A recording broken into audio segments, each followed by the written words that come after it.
Sa pripremama za nastavak prvenstva Kvalitetne lige Srbije počele su omladinska i kadetska selekcija Fudbalskog kluba Jagodina. Direktor Omladinsko-pionirske škole Jagodinskog superligaša Miloš Velebit da kaže kako to ide za početak, kako ste sve organizovali, koliko igrača u pogonu i jedne i druge selekcije.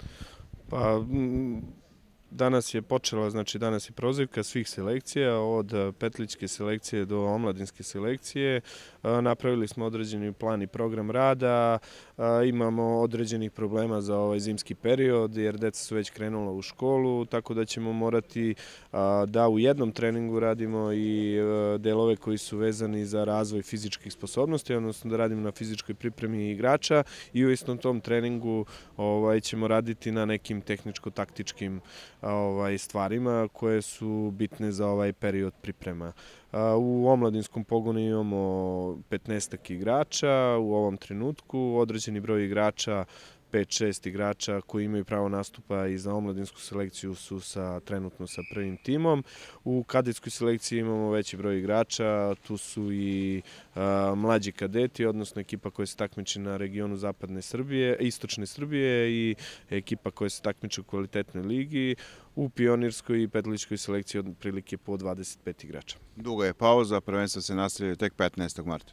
Tako je, 15. marta imamo nekih, da kažemo, manje od 2 meseca da pripremimo se kako treba što se tiče te neke fizičke pripreme. S jedne strane, s druge strane da se uigramo koliko nam to budu dozvoljavali uslovi, obzirom da ovakvo je vreme kako je, nemamo baš kvalitetne terene na raspolaganju, trudit ćemo se da se što bolje uigramo, imamo određeni broj utakmica koje smo već zakazali u ovom periodu, u planu su pripreme kadetske i omladinske selekcije od 20. februara do 28. i pionirske selekcije od 28. februara do 7. marta. Bila je malo duža pauza, međutim, momci su dobili šta treba da urade u prelaznom periodu.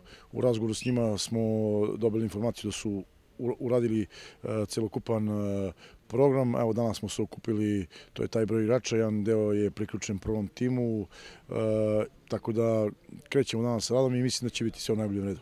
Kakve su ambicije u nastavku? Pa da zadržimo poziciju na kojoj se trenutno nalazimo, trenutno smo 7. i mislim da uz jedan dobar rad, uz normalno malo sreće, dobru igru, mislim da možemo biti u gornjem delu tabele.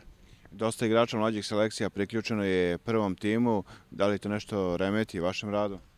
Pa ne, mi smo srećni kad se igrači iz mlađih selekcija priključe prvom timu, time se stvara prostor za neke druge, mlađe, tako da u svakom slučaju znači da ima talentovane dece, da se dobro radi i da je sreće da što više dece iz omladinskog pogona bude što bliže prvom timu. Prvi deo pripreme odradit ćemo ovde u Jagodini, a drugi deo pripreme odradit ćemo u Beogradu na Bask Areni. Idemo u 2 grupe, u prvoj grupi ide kadeti i omladinci, a posle njih ide u pioniri. Pionirska selekcija Fudbalskog kluba Jagodina neprikosnovena u prvom delu prvenstva, verujem da ste prezadovoljni. Pa jesmo, ostavili smo jedan veliki uspeh što se tiče toj pionirskoj korekciji, osvojili smo 15 pobjede, imamo sad malo teže raspored u drugom delu, mislim da smo dali jedan zadatak da odradimo taj drugi deo isto kao i prvi i posle idemo taj završni turnir u Pacifi. Imate dosta igrača u reprezentativnim selekcijama i to je jedan veliki plus za ovaj klub. Pa jedan veliki plus je da se vidi da se u Jagodini izuzetno dobro radi i veliki posljed za svu tu decu i za sve te trenere u Fudbalskom klubu Jagodine.